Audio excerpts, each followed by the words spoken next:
Good morning. This is a vibrant and busy time at First Unitarian Universalist Church of Austin. Before we formally begin our worship service, we invite you to lend your attention to a few brief announcements that will let you know about some ways to get involved in the life of the church. On each Sunday, we light candles in the sanctuary and along the windows to mark sacred moments in our lives.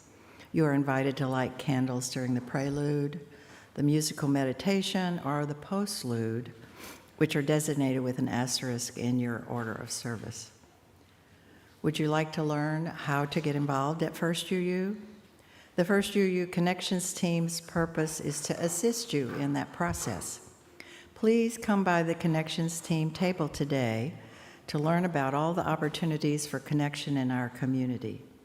The table is immediately on your left as you walk into House and Hall. On Sundays after the service, our conference room is available as a disability solidarity space from noon to 1 p.m. This space is designated for people who wish to socialize but find House and Hall overwhelming or too risky for their health.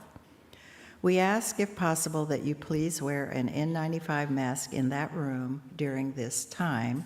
We will have some on hand.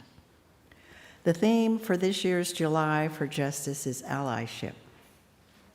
We are having a July for Justice film festival to show movies that touch on that theme. Showings are Wednesday evenings at 6:30 here at the church. Details can be found by their flyers in House and Hall, by the social justice table, and in upcoming newsletters. Although the festival started earlier this month, there are 2 films still left to see. For the planners amongst us, services on July 6th and August 2nd will be different from our typical Sundays. On July 26th, we will have a group fire drill. I read about it. As part of our worship service. And on August 2nd, we will have a Choose Your Own Adventure service, which will be an all-ages service. That's right, isn't it? Yes. Okay. In this service, you will have the opportunity to choose from a few activities that are in alignment with our values and designed to get us exploring the church in new ways and having good intergenerational fun.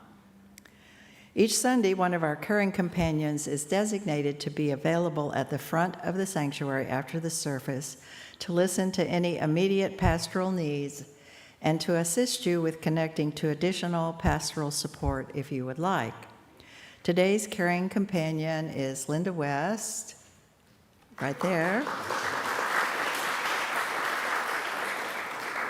So it will be easy to identify her after the service.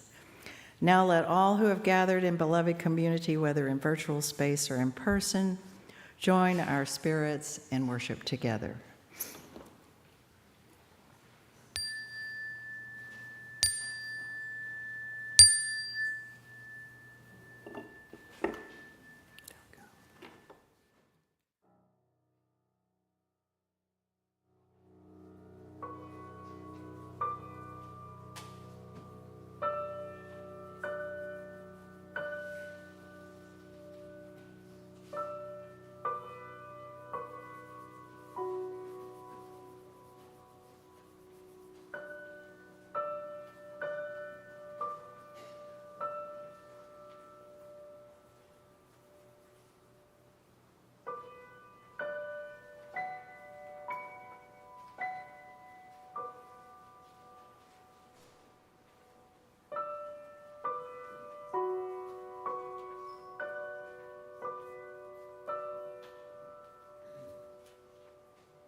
Good morning. Whether you're joining us online or here at the church, welcome to First Unitarian Universalist Church of Austin. We are a spiritual community dedicated to a free and responsible search for truth, meaning, and beauty. I'm Reverend Chris Jimerson, lead minister. I am white, in my early 60s. My pronouns are he, him. It is a joy to be with you this morning. I especially want to welcome you if you're new to the congregation, if you're joining us remotely, and if you can, please say hello in the comments and let us know from where you're watching the service. If you're here in person, please join us for the social hour after worship. Either way, we invite you to go to austinuu.org, click on worship, then scroll down to the link for our online visitor form. We would love for you to fill that out so we can get to know you just a little bit better. Today's service is a special one as we hear from folks from our social action team and a representative from our monthly special offering recipient about our July for Justice theme, allyship.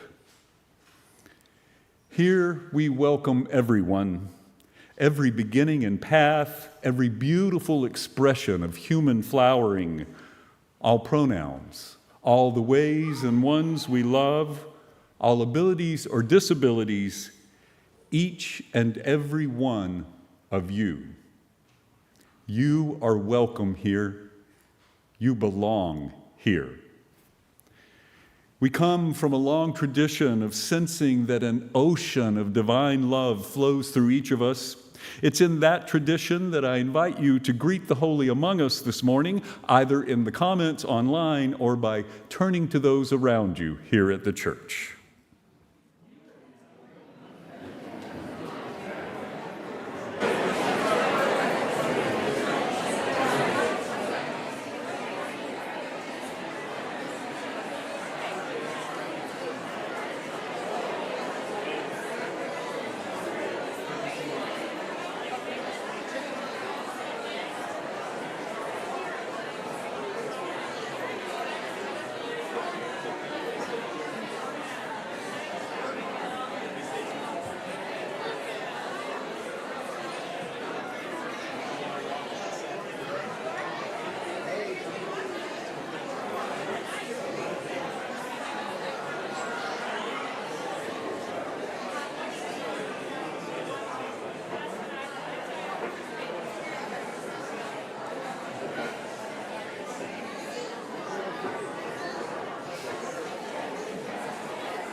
Hello again.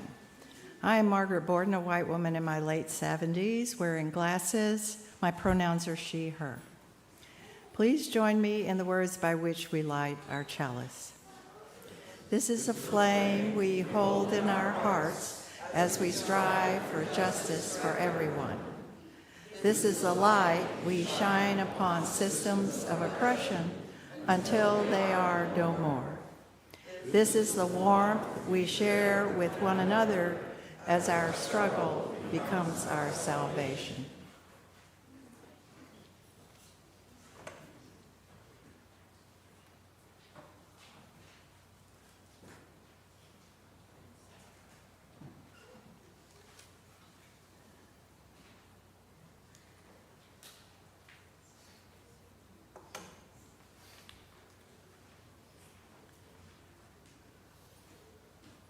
Our call to worship this morning is a quote from Ethan Keller, a singer-songwriter from Milwaukee who writes Americana, blues, folk, funk, indie, jazz, R&B, soul, and rock. If you want to be someone's ally, but haven't been hit by stones being thrown at them, you aren't standing close enough yet. Now please rise, embody your spirit, and let us sing together hymn 349 from the Gray Hymnal, We Gather Together.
One of the things that binds First Unitarian Universalist Church of Austin together as a religious community is that we have a common religious purpose. For First Unitarian Universalist Church of Austin, that purpose is our mission. The congregation wrote it together, we put it on our wall here in the sanctuary, and every Sunday during worship we say it together so that we might more readily carry it in our hearts throughout the week. Let's do so now. Together, we nourish souls, transform lives, and do justice to build the beloved community.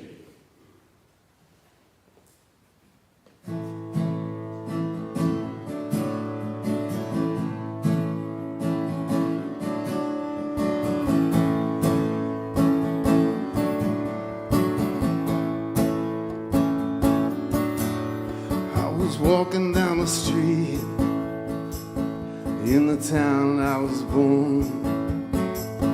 I was moving to a beat that I'd never heard before. So I opened up my eyes and I took a look around. Saw it written across the sky, the revolution starts now. Yeah, the revolution starts now.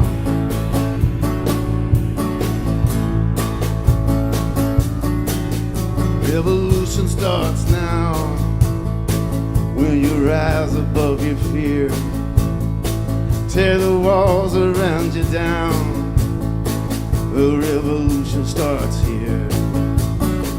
Here where you work and where you play, here where you lay your money down, where you're doing what you say.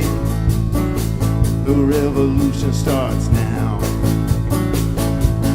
Yeah, the revolution starts now.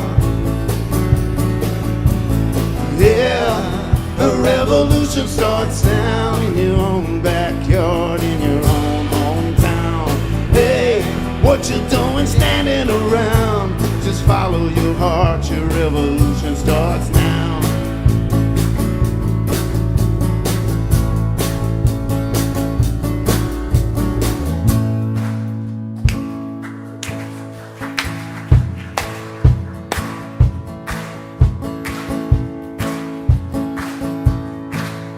Last night I had a dream that the world had turned around, and all over the beat, and the people gathered round.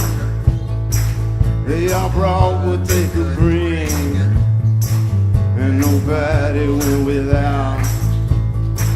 And I learned a song to sing. The revolution starts. 1, 2, 3, and Yeah, the revolution starts now. Yeah, the revolution starts now. Hey, the revolution starts now.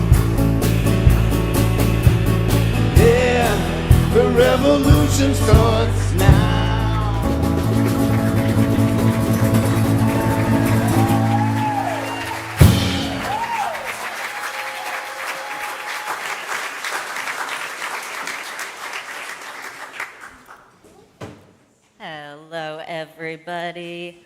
My name is Soul. I am a small white human with short blue hair. We have come to the time for all ages in our service today. Next time. If you would like a nice close look at the pictures, come on up, join me on stage.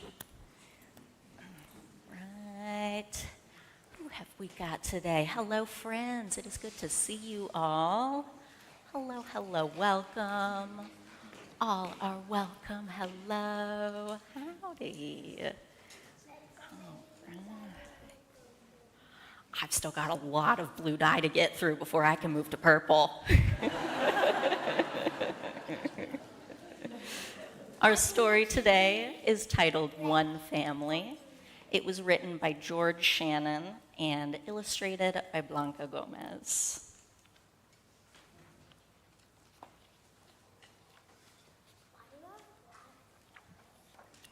My fingers warm. One is one. One chair, one lamp, one book to share. One is two. One pair of shoes, one team of horses, one family. One is three. One house of bears, one bowl of pears, one family. One is four. One ring of keys, one pile of pups, one family. One is five. One bunch of bananas, one hand of cards, one family. One is six. One line of laundry, one butterfly's legs, one family. One is seven. One bouquet of blooms, one flock of birds, one family. One is eight. One box of crayons, one row of ducks, one family. One is nine. One flight of stairs, one collection of rocks, one family. One is 10. One batch of cookies, one shelf of books, one family. One is one and everyone. One earth, one world, one family. The end. Thank you all for listening. Let's head on out to the playground.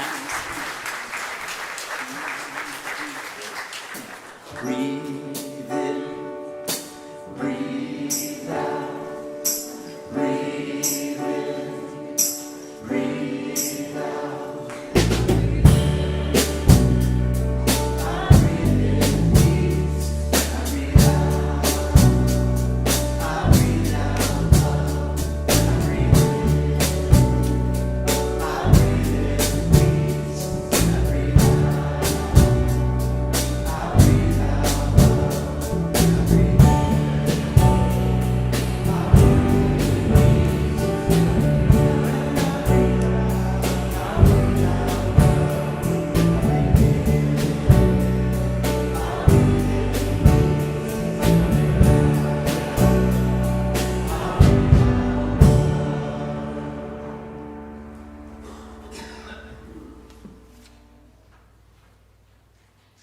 breathe out love, I breathe in.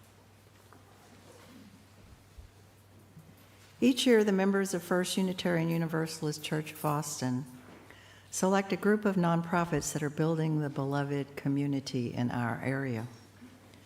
Once a month, we take up a special offering that we give away to support these organizations and feature a representative who highlights the great work of one of them. This month, the special offering was moved from the second to the third Sunday to coincide with the July for Justice Allyship Service. If you are with us online, you can go to austinuu.org and click on the second Sunday special offering in the drop-down box. Here in the sanctuary, the ushers will gratefully accept the monthly special offering after a few words from Anna Nguyen, whom we are thrilled to invite to let us know a little bit more about PFLAG.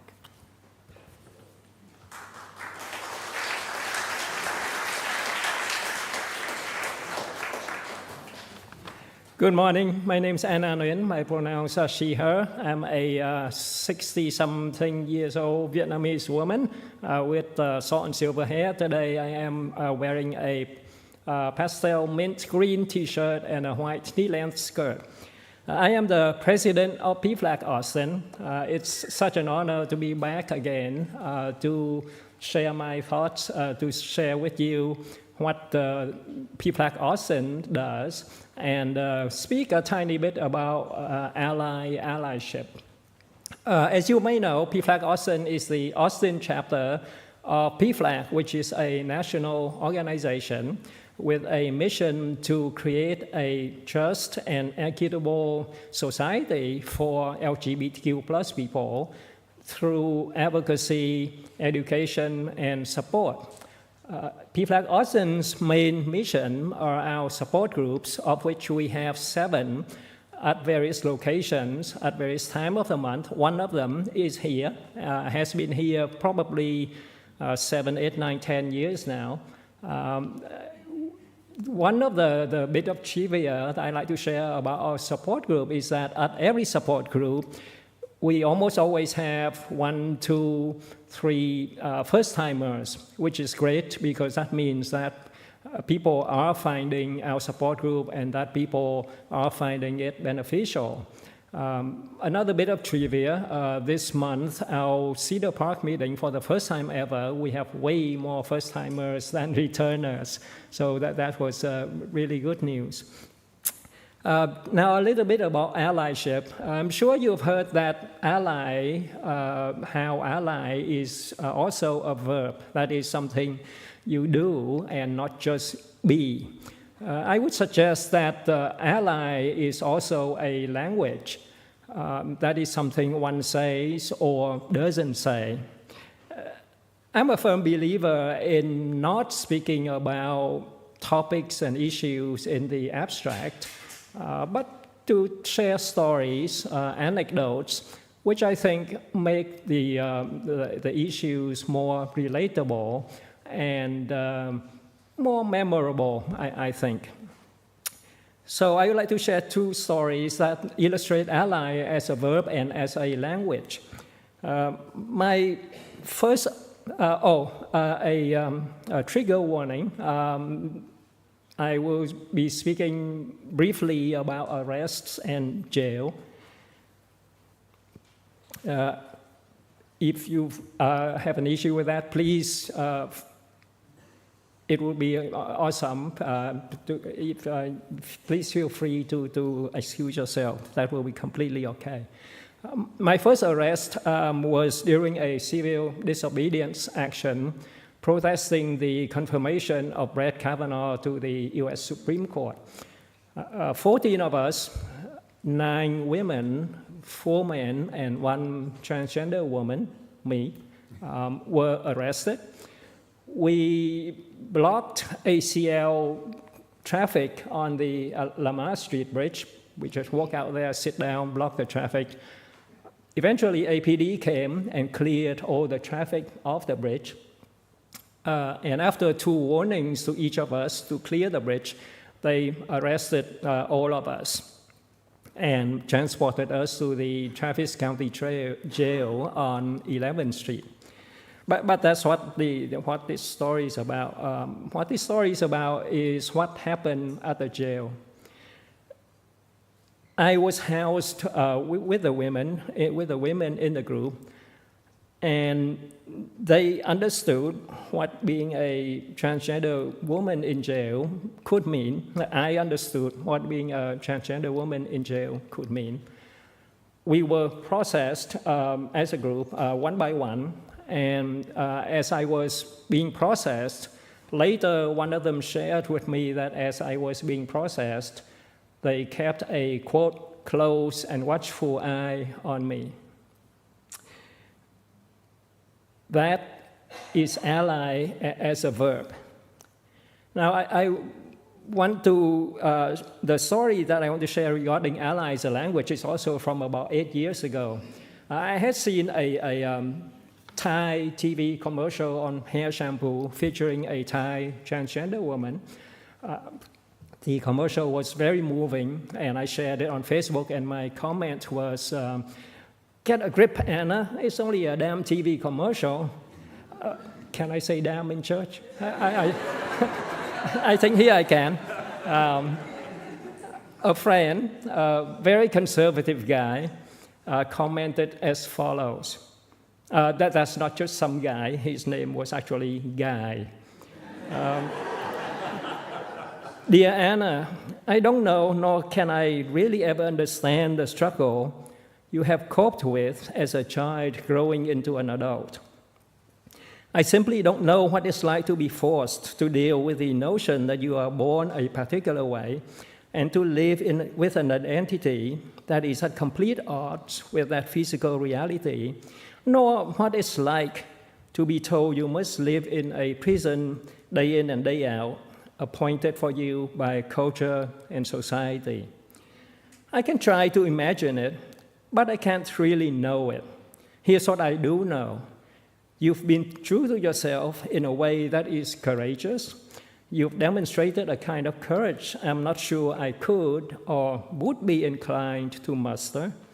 And it's okay to feel kind of emotional when you see your story articulated in the form of a video, a book, or a song. I think you already have a grip and therefore don't need to get one. So here's to you, my friend. I'm glad I know you for the person I know you to be. Love, Guy. That is the language of allies. In closing, I would like to express our deep gratitude and appreciation to be selected to be the recipient of this month's service offering. We had been fortunate enough to share in the offerings last year, and we are grateful. These contributions help us to further our mission, hopefully to continue to get first-timers at all of our support groups. Thank you.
All blessings on your gifts and all blessings on you as givers.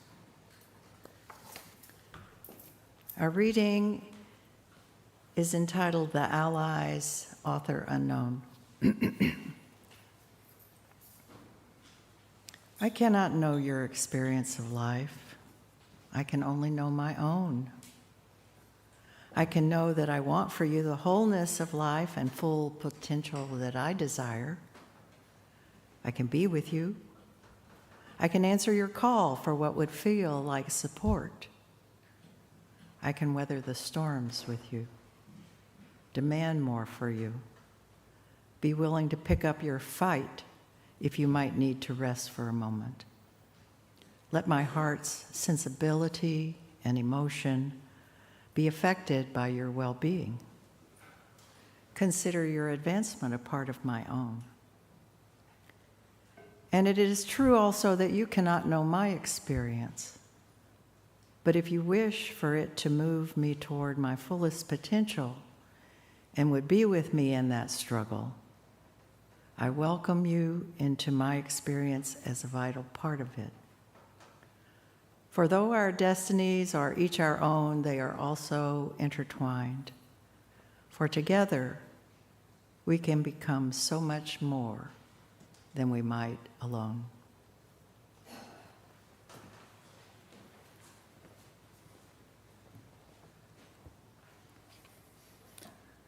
This is the time in our service when we center ourselves together. We breathe together. And breathing together, we sense one another's loving presence. Breathing in, breathing out, we follow our breath to a deeper place inside, a place of greater wisdom, a place where we sense our vast interconnectedness, that place where an ocean of divine love flows through each of us.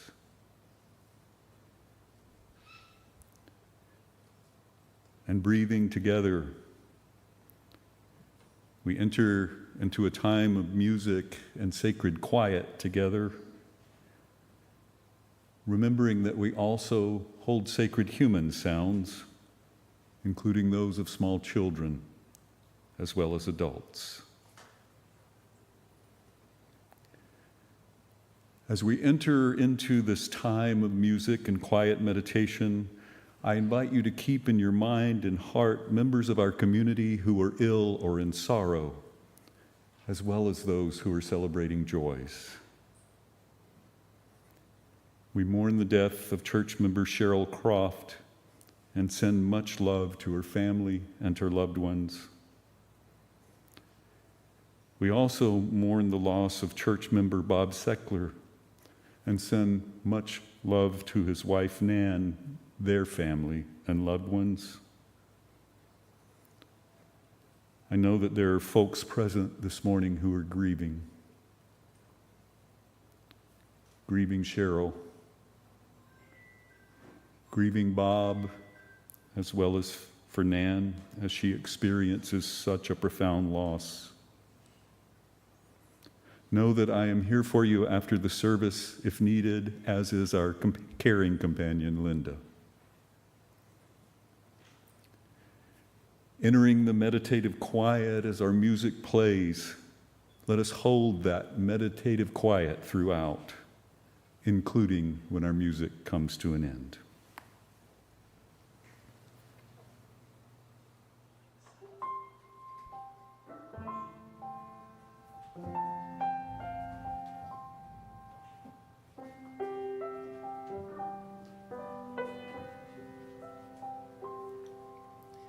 Moon is broken, the sky's cracked. Come on to the house. Only thing you can see is all that you lack. Come on up. to the house. Oh, you're crying, do you no good. Come on up to the house. Come down from the cross, could use a wood. Come on up to the house. Won't you come on up to the house? Come on up to the house. It's not my home, just passing through. Come on up to the house.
One last candle for all those for whom there is no one to light a candle. As you have heard earlier, this is July for Justice Month at First Unitarian Universalist Church of Austin, where we are exploring allyship. We're sponsoring a film festival featuring movies that help illustrate what it means to be an effective ally. And for this morning's service, we wanted to dive more directly into the subject also. I want to thank Anna for sharing such moving stories earlier that so beautifully demonstrate the real power loving, heartfelt allyship can have. In a moment, 3 of our first UU social justice leaders, Toga, Peggy, and Leo, will share with us their thoughts and experiences concerning allyship. To get us started, I'd like to offer a potential way of framing what it means to be a true ally, knowing that these 3 leaders will, without a doubt, add depth and nuance through their own personal experiences and their work for justice. Here is that potential framework. To be an ally is to be in solidarity with the actual folks with whom you claim to be their ally. It requires being in relationship. It requires commitment. It requires being willing to put one's own privilege at risk. It requires action. An ally works for people, not just broad principles. If we're not in relationship with the people for whom the principle applies, we are not truly their ally. To uphold the principle of racial justice, for example, we must be in relationship with people actually harmed by racism. The same is true for all of the other isms. If we are not in solidarity, we are not practicing true allyship. Solidarity is the language of fierce love. Allyship is that language of love in action. I want to invite Toga now to come forward to continue our exploration.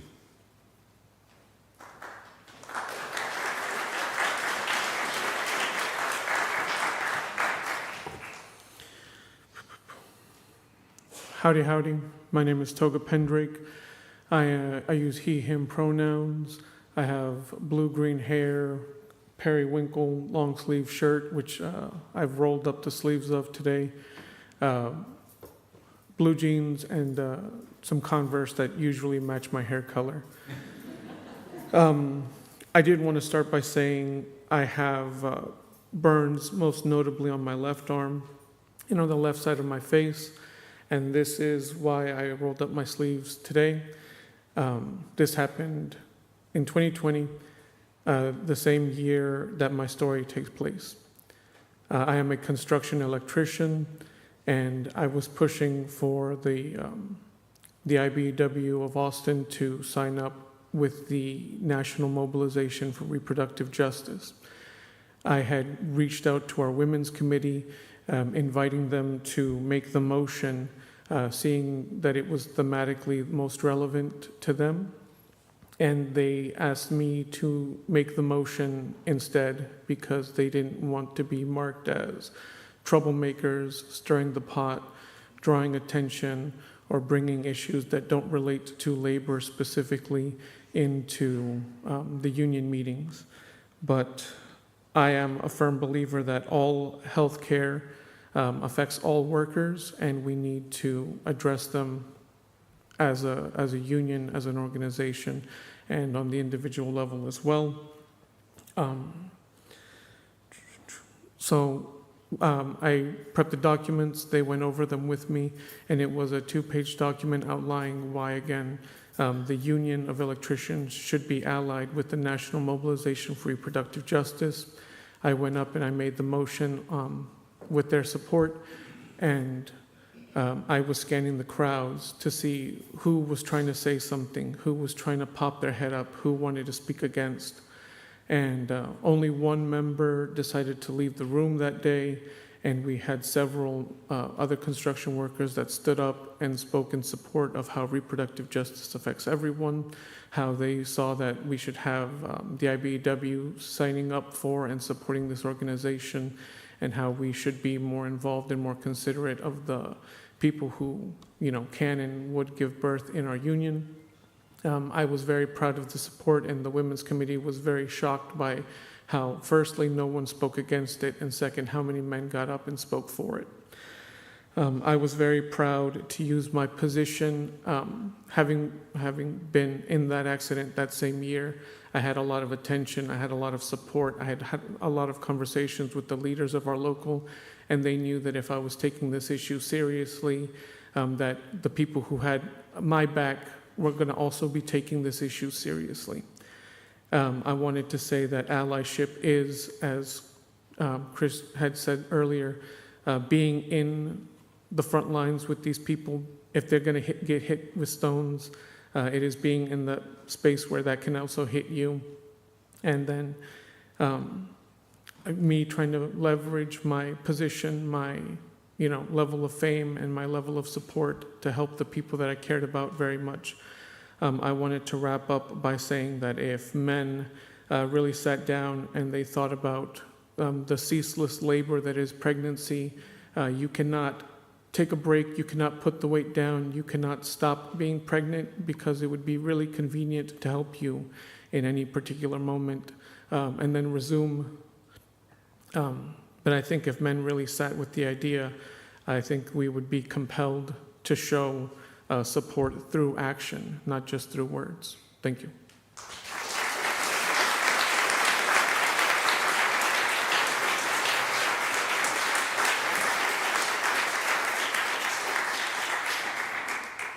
Hello, everyone. I'm Peggy Morton, and what? I use she, her pronouns, and as you all know, I like to describe myself as a young, elderly woman, and I have a lot of company in this room, because there are a lot of you, I know, or a lot of us, I should say. So I appreciate being invited to talk with you today about being an ally with our beloved immigrant neighbors. At a basic level, being an ally is being there for other people. A simple nod and a smile can go a long way. And to learn more about being an ally with immigrants, I invite you to attend an Austin Sanctuary Network training or educational event where we offer conversations to help you find out what may work best for you while centering immigrant voices. It's not everyone who will be able to do what the dear woman with citizenship privilege did on June 29th, when she was waiting to pick up a friend from a Travis County-owned community care clinic. She saw someone who she did not know walk out of her appointment and get painfully shoved and grabbed by ICE agents. Asalia had been there to get blood drawn to check her thyroid levels and blood glucose because she was sick. A doctor's office should be a place where you feel safe and secure and not have to fear harm. Fortunately, that bystander got out of her car, started recording the encounter, and walking toward them slowly. Getting closer, she respectfully asked Asalia if she wanted to share a phone number so that she could reach out to her family members. When Asalia started sharing her number, the ICE agents shoved her into the car, slamming the door in her face before she could even finish giving that telephone number. With that recording, the bystander had enough information to find Asalia's loved ones, which is why we know about her story. She was quickly taken to the for-profit Pearsall Detention Center, where she was not allowed to call her attorney, who she'd retained before this incident happened. She was deported within 1 week to a town in Mexico where she knew no one and that was far from where she was from. This is an example of no due process nor humanity. While taking videos of detained people may not be for everyone, I invite you to visit with me in House and Hall later today, where I can tell you a little bit more about possibly attending a Know Your Rights for Allies training, or to get involved in our detention visitation program, maybe even just learning to write letters to people who are detained. We, as UUs, like to center love, and that love is becoming a good ally and loving our neighbors.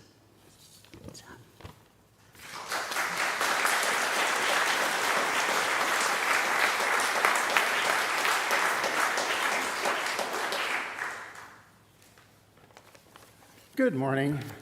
My name is Leo Collis. I'm a white guy of a certain age wearing glasses and a blue jacket. Excuse me, ma'am. Whoever thought that those words could evoke a feeling of joy to the point of exuberance for someone? As some of you know, I moderate the LGBTQ and Allies Community Heart Circle, and I've learned so many profound things from doing that over the years. One is how little it takes to make somebody's day, how small gestures can have a profound impact. I've learned it's just so easy for each of us to make a difference. Allyship is more than passive acceptance. It's being an active presence when it matters. And it always matters. Taking the time to come to an LGBTQ community heart circle, which is this afternoon at 2 o'clock, by the way, or to a PFLAG meeting, as many of you have done, has a profound impact. I know because I feel it. Showing up at the Capitol when laws are contemplated that are hurtful to immigrants, to trans folks, to women, to the environment, that makes a huge difference. I myself have wondered out loud how just being there could be helpful. One of the affected people once told me, this is at the Capitol, that seeing our goldenrod t-shirts, I'm not wearing mine today, but probably somebody here is, our goldenrod t-shirts was a comfort and a relief. Just knowing who has their backs can make a difference to those who see their rights being threatened. Institutional allyship, and First UU, this place, does an exemplary job of that, is about making space and giving a platform like this to marginalized voices. Those of us here in this community who are decent human beings are capable and fully equipped with feelings and compassion to show up at the Capitol, at an immigration hearing, at a PFLAG meeting, or at a reproductive rights event with a healing love that will shine through. It makes an enormous difference to us marginalized folks when support comes from outside of our marginalized groups. You're probably wondering if I'll ever finish my story about "excuse me, ma'am," but this is it. During a check-in at the Community Heart Circle that I just spoke about one day, a quiet and timid trans woman, one who was not long into her transition, told us that while maneuvering her way into the meeting room, she turned a corner and nearly collided with somebody, and the person smiled and said, "Excuse me, ma'am." That simple acknowledgement shaped the rest of her day. It just put her on cloud nine. She said, "They call me ma'am." And she was just beaming. You never know who you're going to run into here, and you never know what effect you'll have on somebody. My own personal story, back at the height of the AIDS epidemic, when it seemed like everyone was afraid of gay people, the government wasn't acting and religious institutions were actually vilifying those who were suffering and dying, not this religious institution, but the big ones that suck all the life out of the room, Most of my friends from that period became sick, and most of my friends died, as did my first partner, Wayne. And as painful as that time was, it's punctuated with memories of people who were much more than just allies. They were heroes. The doctors and the nurses and the caregivers, they risked their own livelihoods to help those in need. It's hard to imagine, but people lost their jobs because they were doing good work. They were targeted, but still they stepped up even when they weren't sure what to do. They cried with us and they held our hands. The takeaway about allyship is that it's all about just showing up and letting your heart lead you. It's fine not to know what to do, just show up. I don't know what's going to happen next. I don't think anybody knows what's going to happen next, but you will make whatever comes better when you just show up. Thank you.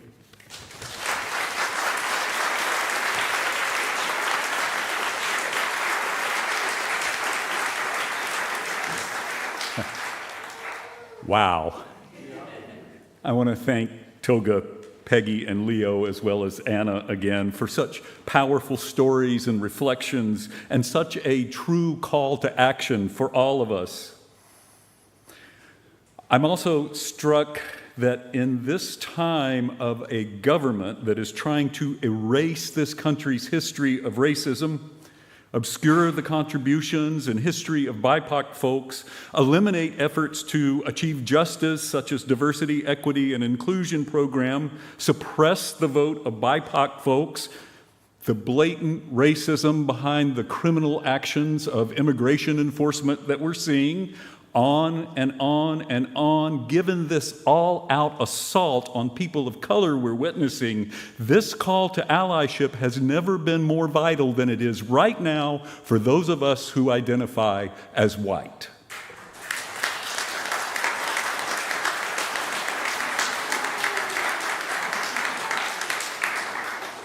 And I think our speakers have raised up some extraordinarily useful and dynamic ways of thinking about that allyship.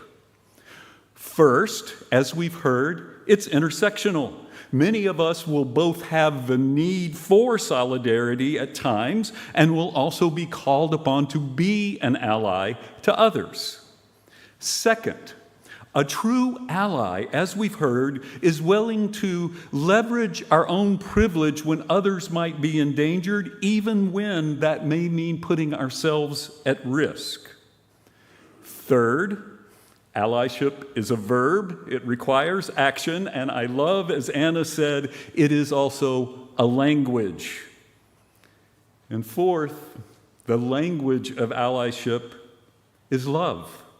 So much of it, as Leo said, is just about showing up, accepting and upholding the experiences of other folks, even if we haven't shared such experiences ourselves and thus don't completely understand them.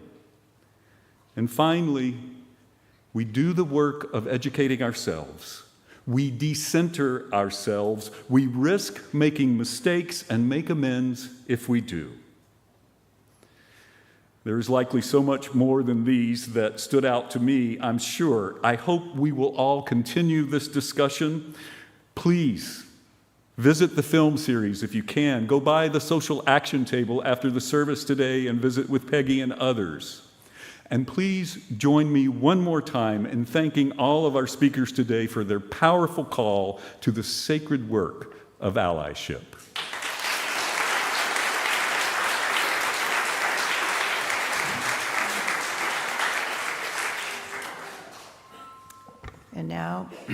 And now please rise in body or spirit and let us sing together hymn number 131 from the gray hymnal, Love Will Guide Us.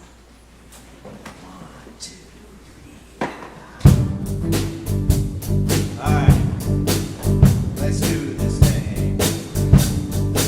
1, 2, 3. Love will guide us, peace inspire us, hope inside us, willing the way on the road from free to giving. Love will guide us through our lives. If we cannot sing like angels, if we cannot sing your thousands, you can give them deep in you. You can change the world with your love. Love will guide us, peace inside us, hope inside us, in the way on the road from free to giving. Love will guide us through our lives.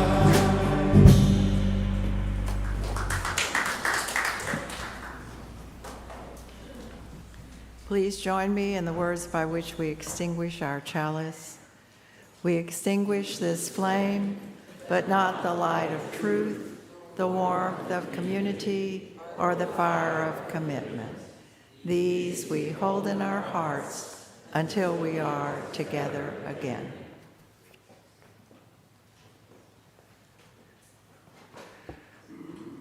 For our benediction, I leave you with these words from Bell Hooks. Solidarity is not the same as support.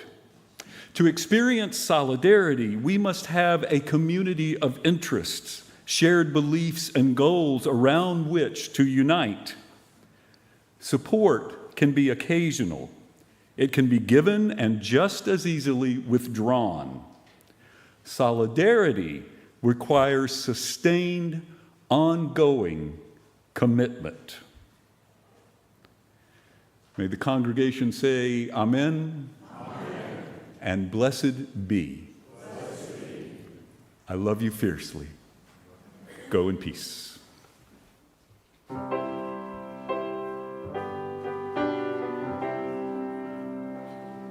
Well, the moon is broken, the sky is cracked. Come on up to the house. The only thing you can see is all that you lack. Come on up to the house. Yes, and all your crying don't do you no good. Come on up to the house. Come down off the cross, we could use a wood. Come on up to the house. And now come on up to the house. Come on up to the house. The world is not my home, I'm just a passing through. Come on up to the house. There's no light in the tunnel, no irons in the fire. Come on up to the house. And your singing lead soprano in a young man's choir. Come on up to the house. And in life seemed nasty, brutish and short. Come on up to the house. And when the seas are stormy and you can't find port, come on up to the house. You got to come on up to the house. Come on up to the house. The world is not my home, I'm just a passing through. Come on up to the house. You gotta come on up to the house. Come on up to the house. The world is not my home, I'm just passing through. They say, come on up to the house. They say,